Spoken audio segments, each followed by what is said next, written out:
በጋይንት የተፈጠረው ምንድነው? ጥቃቱ ትክክለኛ ከበድ ያለና ዓላማውን ያሳካ ነው ብለዋል ጠቅላይ ሚኒስትሩ። የምንላችኋለን አብራችሁን ቆዩ።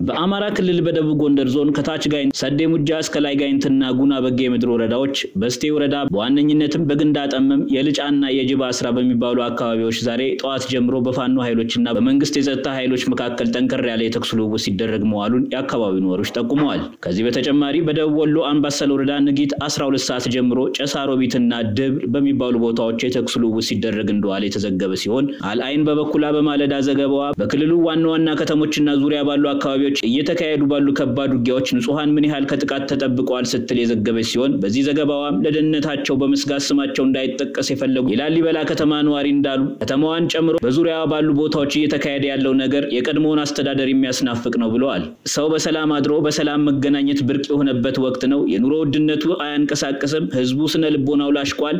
ጭንቀትና ተስፋ መቁረጥ ውስጥ ነው። መቼ ነው ደህና ቀን የሚመጣው እያልን ጭንቀት ላይ ነን። ፋኖም ሆነ መከላከያ እየተዋጉ ያሉት ዓላማ ይዘን ነው ቢሉም ለህዝቡ አለማሰባቸው ያሳዝናል ሲሉ ተናግረዋል። በርካታ የከተማ ነዋሪዎች እየታሰሩና ወደ ሌሎች ከተሞች በአውቶቡስ እየተወሰዱ ነው የሚሉት እኛ አስተያየት ሰጪ በየጊዜው ውጊያ በመቀስቀሱ ምክንያት ህፃናት የተኩስ ድምጽ ሲሰሙ ያለቅሳሉ፣ ይጨነቃሉ፣ መተኛትም አልቻሉም ብለዋል። ላሊበላ ከተማ ውስጥ ያሉ ትምህርት ቤቶች የተወሰኑ ተማሪዎችን ተቀብለው እያስተማሩ ቢሆንም ከከተማ 5 ኪሎ ሜትር ርቀት ላይ ያሉ ትምህርት ቤቶች ግን እንደተዘጉ መሆናቸውንም አስተያየት ሰጪው ተናግረዋል። አንድ ማህበረሰብ ተከበርኩም በማንነቴ እየተገደልኩ ነው በሚል ትጥቅ አንስቶ ወደ ውጊያ የገባን አካል ማቃለልና ጥያቄውን ማሳነስ ተገቢ አይደለም ያሉት አስተያየት ሰጪው የአንድ ቤተሰብ አባላት አንዱ ልዩ ኃይል አንዱ ፋኖ ሌላኛው የሀገር መከላከያ አባል ሆኖ ነው እየተዋጋ ያለው። የሚሻለው የህዝብን ጥያቄ በወጉ ማድመጥና ምን ይሻላል ማለቱ ነበር። መንግስት ብዙ ኃላፊነት ነበረበት፣ የጎረምሳ ስራ ነው እየሰራ ያለው ሲሉም አክለዋል።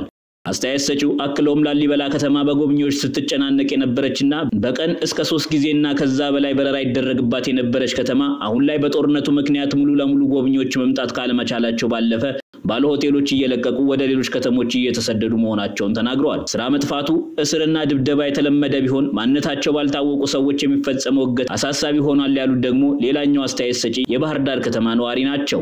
በቀበሌ 4 እንደሚኖሩና ስማቸው እንዳይጠቀስ የፈለጉኝ የከተማዋ ነዋሪ እንዳሉት እገታን በመፍራት አቅም ያላቸው ሰዎች ወደ አዲስ አበባ እየተሰደዱ ነው። አጋቾች በአንድ ሰው እስከ 6 ሚሊዮን ብር እንዲከፈላቸው እየጠየቁ ነው ብለዋል። ስራ ካቆምኩ 1 ዓመት አለፈኝ የሚሉት አስተያየት ሰጪው ቤተሰቤን ለመመገብ የማደርገው ጠፍቶኛል፣ የኑሮ ውድነቱ ሊገድለን ነው፣ ለምን ሰላም እንደማይሰፍን ሳስብ ነገሩ ያበሳጫል ብለዋል። ሌላኛው አስተያየት ሰጪ በምስራቅ ጎጃም ዞን ስር ካሉ ወረዳዎች አንዷ በሆነችው እናርጅና ውጋ ወረዳ በደብረ ወርቅ ከተማ ይኖራሉ። እንደ አስተያየት ሰጪው ከሆነም ከሰሞኑ ፈለገ ብርሃን ገደብና ዲማ በተሰኙ ቦታዎች ላይ በመንግስት የጸጥታ ኃይሎችና ፋኖ መካከል በተደረጉ ከባድ ውጊያዎች አርሶ አደሮችን ጨምሮ ንጹሃን እንደተገደሉ ተናግረዋል። ከ3 ቀናት በፊት ነዋየ ማርያም በተባለ ቦታ ላይ በነበረ አንድ ትምህርት ቤት ላይ በተፈጸመ የድሮን ጥቃት ትምህርት ቤቱ ወድሞ ማየታቸውን እኛ አስተያየት ሰጪ ተናግረዋል። በወረዳው ዋና ከተማ ደብረ ወርቅ ካሉ የመንግስት ተቋማት መካከል ከጤና ውጪ ያሉ ተቋማት ስራ እየሰሩ እንዳልሆነ የተናገሩት አስተያየት ሰጪው አልፎ አልፎ የፖለቲካ አመራሮች ቢሮ እንደሚገቡና እነሱ ወደ ቢሮ በገቡበት ወቅት ከስራ የቀረ የመንግስት ሰራተኛ የወር ደመወዝ እንደሚያጣም አክለዋል። ባለፉት 4 ሳምንታት ውስጥ ሰዎች በገፍ እየታሰሩ ነው፣ ነጋዴዎችና የሆቴል ባለቤቶች ዋናው የእስሩ ሰለባ ሆነዋል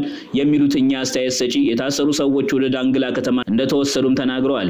የመንግስት የጸጥታ ኃይሎች የጦር መሳሪያ የተመዘገበውንም ሆነ ያልተመዘገበውን በገፍ ከህዝቡ እያስወረዱ ነው የሚሉት አስተያየት ሰጪው ማንኛውም ሰው መሳሪያን አምጣ ተብሎ ካልሰጠ ለክላሽ 175,000 ለቃታ መሳሪያ ደግሞ 90,000 ብር ያስከፍላሉ። ተገደለ ምትከፍለው ገንዘብ ደረሰኝ ከጠየቅ ደግሞ ድብደባውና እስሩ በዚያው ልክ ይከፋል።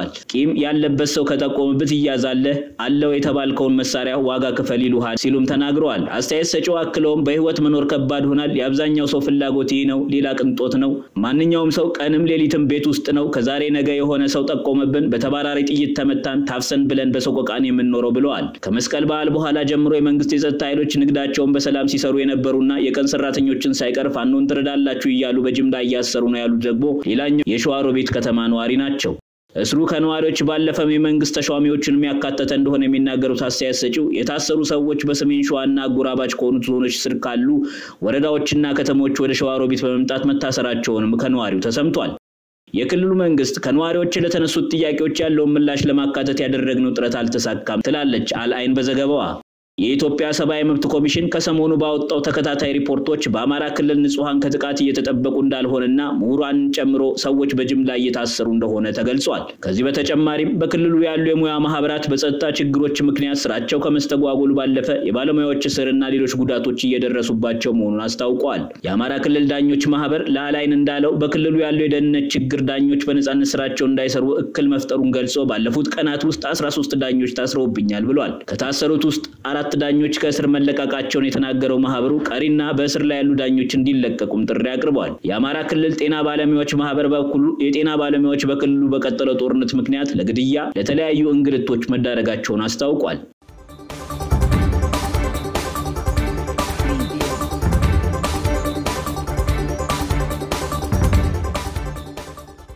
ሁለት የኢራን ወታደር ጦር ሰፈሮች በእስራኤል ጥቃት መውደማቸውን የሳተላይት ምስሎች አሳዩ። የሰሞኑ የእስራኤል ጥቃት ከኢራን የቀደመው የኒውክሌር ጦር መሳሪያ ምርምርና ከአሁኑ የባሊስቲክ ሚሳኤል መርሃ ግብሮች ጋር ግንኙነት ያላቸው ፖርቺንና ኮሆጂን የተባሉትን ሁለት ሚስጥራዊ የኢራን ጦር ሰፈሮች እንዳወደመ ተነግሯል። በአሶሺየትድ ፕሬስ የተተነተኑ የሳተላይት ምስሎች በቻርቺን የጦር ሰፈር የወደሙ ተቋማትን አሳይተዋል። ከነዚህ መካከል ኢራን ቀደም ሲል የኒውክሌር ፍንዳታ ሊያስከትሉ የሚችሉ ፈንጂዎችን እንደሞከረችበት የሚጠረጠር ስፍራ እንደሚገኝበት ተመልክቷል። ወድመዋል ከተባሉት መካከል ታሌጋን 2 ተብሎ በሚጠራው ስፍራ በዩራኒየም የበለጸጉ ከፍተኛ ፍንዳታ መሳሪያዎች ግብአቶችን የያዘ ህንጻ ሊኖር እንደሚችል ቢገመትም በውስጡ ምን እንዳለ በግልጽ አልታወቀም። የሳተላይት ፎቶግራፍ ምስሎች የሚያሳይ ማምረቻ ተቋማትና የመሬት ውስጥ ለውስጥ ዋሻ መስመር እንዳለው በሚታመንበት በኮሆጂር ተቋም ላይ የደረሰውን ጉዳት እንደሚያሳዩ ዘገባው አመላክቷል። ተንታኞች ይህን ጥቃት ኢራን አዳዲስ ባሊስቲክ ሚሳኤሎችን የማምረት አቅም እንደሚያሳጣት ገምተዋል። ይህን ተከትሎ የኢራን ባለስልጣናት ለእስራኤል ጥቃት እንዴት ምላሽ መስጠት እንዳለባቸው ሊወስኑ መሆኑን ካሚኒ ተናገሩ። የኢራን ጠቅላይ ሚኒስትር አያቶላ አሊ ካሚኒ እስራኤል በኢራን ላይ ጥቃት ከፈጸመች ከ2 ቀናት በኋላ ባሰሙት ንግግር የኢራን ባለስልጣናት የኢራንን ኃይል ለእስራኤል ማሳየት እንዳለባቸው በትላንትናው ዕለት መናገራቸውን ሮይተርስ ዘግቧል። ከ2 ቀናት በፊት ጽዮናዊ አገዛዝ የተፈጸሙ ሰይጣናዊ ድርጊት መናቅም ሆነ መጋነን የለበትም ብለዋል ካሚኒ። እስራኤል በኢራን ላይ የፈጸመችው ጥቃት ሊጋነን ወይም ሊቃለል እንደማይገባ የኢራን መንፈሳዊ መሪ አያቶላህ አሊ ካሚኒ ተናግረዋል። መንፈሳዊ መሪው አገራቸው ከእስራኤል ለተፈጸመባት ጥቃት አጸፋዊ ምላሽ እንደምትሰጥ የተለያዩ መላምቶች እየተሰነዘሩበት ባለበት በአሁኑ ወቅት ያሰሙት ንግግር የተመጠነና ጥንቃቄ በተሞላበት መልኩ ነው። እስራኤል በፈጸመችው ጥቃት ቢያንስ 4 ወታደሮች የተገደሉባት ኢራን ተገቢውን አጸፋዊ ምላሽ እንደምትሰጥ የተናገሩት የሀገሪቱ ፕሬዝዳንት ማሱድ ፔዚሽኪያን በበኩላቸው ኢራን ጦርነት አልፈለገችም ብለዋል። እስራኤል ባለፈው ሳምንት መገባደጃ አርብ ለቅዳሜ አጥቢያ ሌሊት ጥቅምት 16 2017 ዓ.ም በበርካታ የኢራን ግዛቶች ያሉ ወታደራዊ ተቋማትን ኢላማ ያደረጉ ጥቃቶችን ፈጽማለች። እስራኤል ኢራን መስከረም 21 2017 ዓ.ም ላስወነጨፈቻቸው ወደ 200 የሚጠጉ ባሊስቲክ ሚሳኤሎች አጸፋዊ ምላሽ ነው ብላለች።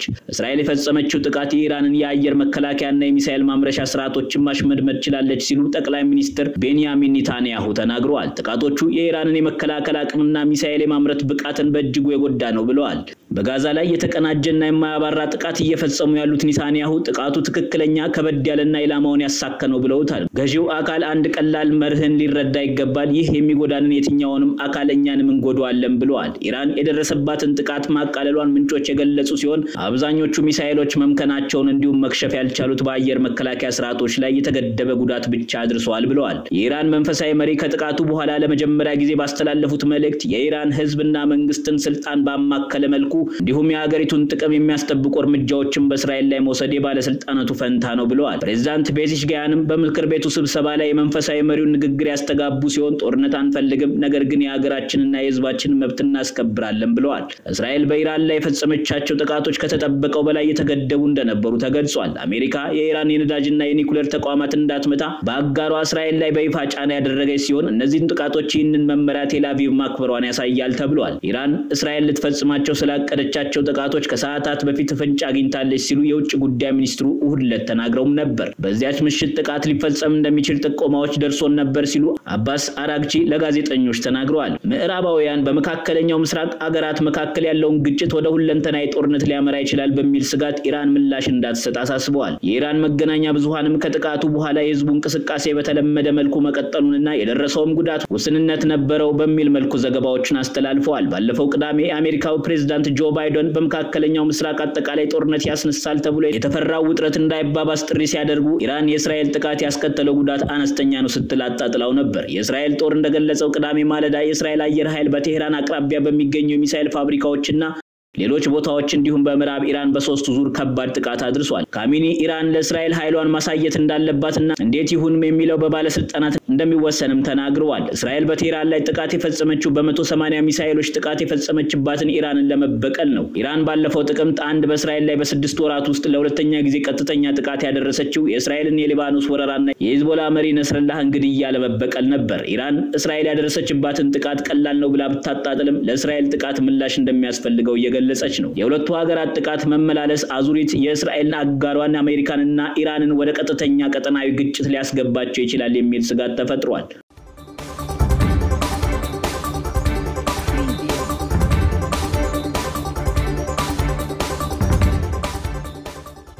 ብሔራዊ ባንክ የውጭ ምንዛሪ መግዣና መሸጫ መሃል ያለው ልዩነት እንዲቀራረብ ባሳሰበ ማግስት የውጭ ምንዛሪ ተመላይ ለውጥ ታይቷል። ባንኮች በውጭ ምንዛሪ መሸጫ ዋጋቸው ላይ ካደረጉት ቅናሽ ባሻገር በመግዣ ዋጋቸው ከ10 ብር በላይ ጭማሪ አድርገዋል። የኢትዮጵያ ንግድ ባንክ ዛሬ ጥቅምት 18 2017 ዓ.ም የውጭ ሀገር ገንዘቦችን የሚገዛበትና የሚሸጥበትን ዋጋ ይፋ ሲያደርግ ባሳለፍነው ሳምንት የነበረውን አስቀጥሏል። በዚህም አንድ የአሜሪካ ዶላር በ116.6699 ብር እየገዛ ሲሆን በ119.0033 ብር እየሸጠ መሆኑን አስታውቋል። ኦሮሚያ ባንክ ዛሬ የከፍተኛውን የዶላር መግዣ ዋጋ አቅርቧል። ባንኩ የጥቅምት 18 2017 ዓ.ም ዕለታዊ የምንዛሬ ተመኑን ይፋ ሲያደርግ የሰሞኑን ዋጋ አስቀጥሎ አንድ የአሜሪካ ዶላርም በ121.3066 ብር እየገዛ በ123.7327 ብር እየሸጠ ይገኛል። አንበሳ ባንክ ከፍተኛ የምንዛሬ ዋጋ ካቀረቡት ውስጥ ሲሆን ባንኩ የጥቅምት 18 2017 ዓ.ም ዕለታዊ የምንዛሬ ተመኑን አንድ የአሜሪካ ዶላርን በ120.6235 ብር እየገዛ በ123.0360 ብር እየሸጠ ይገኛል። የኢትዮጵያ ልማት ባንክ ዕለታዊ የውጭ ምንዛሬ ተመኑን ይፋ አድርጓል። በዚህም አንድ የአሜሪካ ዶላርን በ119.3995 ብር ገዝቶ በ121.7875 ብር እየሸጠ መሆኑን ያስታወቀው። ዳሽን ባንክ ከጥቅምት 18 2017 ዓ.ም ዕለታዊ የምንዛሬ ተመኑን ይፋ ሲያደርግ የሰሞኑን ዋጋ አስቀጥሎ 1 ዶላርን በ119.2255 ብር እየገዛ መሆኑን ገልጿል። በ121.6100 ብር የባንኩ የዶላር መሸጫ ዋጋ ነው። ቸር ይቆዩ።